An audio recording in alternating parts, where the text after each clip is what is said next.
Good morning, friends. Today we are going to discuss about how to write your final exams.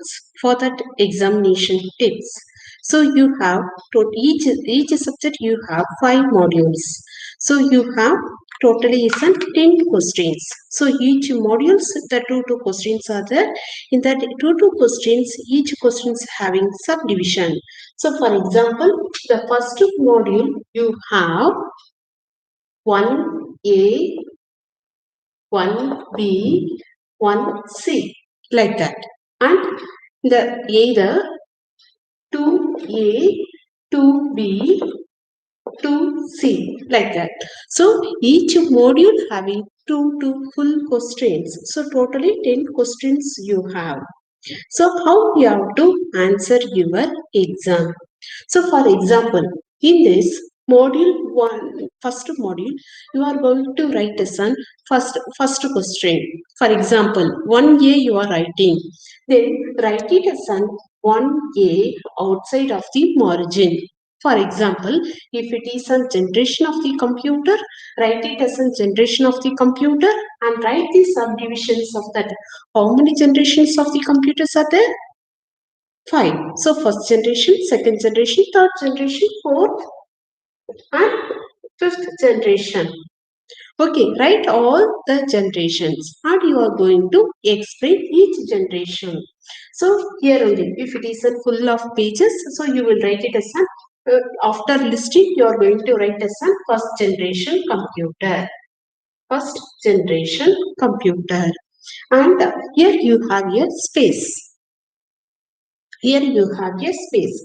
Don't put it here only the second generation. Take a new page and write it new page to second generation of the computer.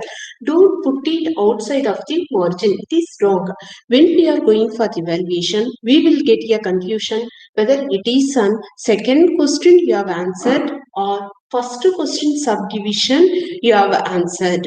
Because when we are evaluating lot of papers, so it is not time to notice those things. When we have a patience, we will do that. But why you need to give the confusions of the evaluators? So try to avoid those things. If it is a second subdivision, write it as a second generation of the computer and write it as a third generation of the computer. And here only one line is left. Leave it like that and take a new page and write it as a third generation and fourth generation like that. So once it's over, so you have the first A, you have answered all the generations. You have a space. Leave it this space. Take a new page and start with 1B. Start with 1B. Don't put it here only because already only the 2 lines are there or 3 lines are there. Why you need to write it here? Take a new page and write it as an 1B outside of the margin and whatever it may be the answers, write it like that. So while writing, you may get a confusions or you are thinking it is a wrong answer, just strike like that. Just strike like that and start with the new paragraph. Okay, don't do like this and all. Don't do like that. Make only one straight line and make it a new paragraph. So it will give the nice presentation of your answer booklet. So you have 44 pages in your answer booklet. So you have lot of pages on that. Why you want to sticky one question is over within that only why you have to write. Take a fresh page and write it. Okay, and unused pages and all, you have to make it as a just as a line. Unused, which is not you are not at all writing, just you make it a straight line. And one more thing, when it is a problematic paper or if you don't know some of the question answers, if like that cases or you are thinking that the question isn't wrong, so like that cases, for example, if it is a fourth A, you are feeling that the question isn't wrong, just don't write for A itself. Write it either given data. In that question, what is there? Write it the details. Or sometimes you can't identify the given data. Write the question itself. If you in your by luck, if the question isn't wrong, you may get the full mark. Okay, how you will get your full mark? Just writing 4A, you won't get it. In this, you have to write some details, something given data or the question itself. So that time the evaluator feel that okay, if you have did something, we will get a 4A. For example, it is a 6 mark, or if it is an 8 mark, we will give like that. And one more thing, don't write it as some stylish numbers. So when I was in the invigilation for examinations, so that one guy is writing as an 8 down like this.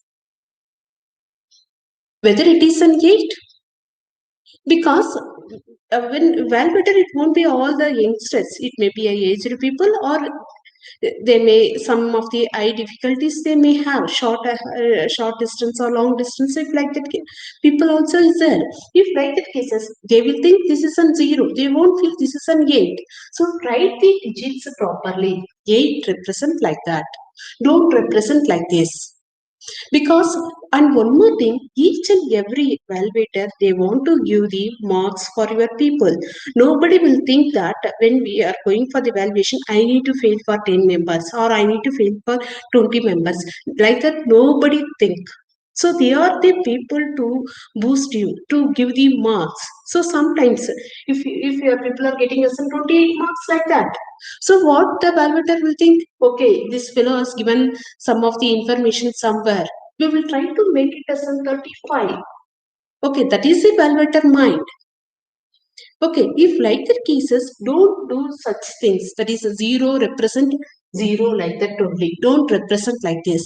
And 8 means you have to write 8 properly. Huh? Don't write it for 8 like this or 0 like that. Because these are the, if you are doing like that, maybe the evaluator mind, they may reduce the marks.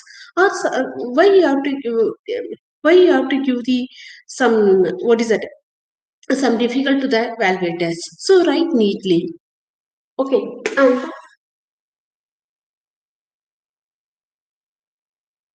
page you have to fill the semester and morning section or afternoon section, subject code, date, and your USN number. So in your USN number, so for example, 18 CPS 13, this is your subject code. Okay, so if like that, how you have to write? So first you have to write subject code like that. So you have like this columns. So here you have to write it as a 1 8 CPS. Okay, this 13, you make it as a last column. Okay, if like that, the same way, the USN, for example, 18 MVCS 001, if like the cases. So I will write it the USN 1 MV 18CS 400. This is your USN base. This is for 18 batch I have represented. For your batch, they will generate a new USN number. So you have to mention like that, and each digit below the bubbles are there. So you have to, once you have written your USN, make it the bubbles with pencil. Wherever that letter is coming, make it like a bubbles. Then after after you are checking your marked proper bubbles, then you have to make it with that pen darken of that circle. Okay, so if you are doing like that, it is no need to put whitener in your answer booklet. So try to avoid making a whitener in your booklet, and write properly your USN number and subject code. If you have any doubt, you have to ask your invigilators. Okay, so these are the tips. Kindly go through this video and try to write nicely and get good marks. Thank you.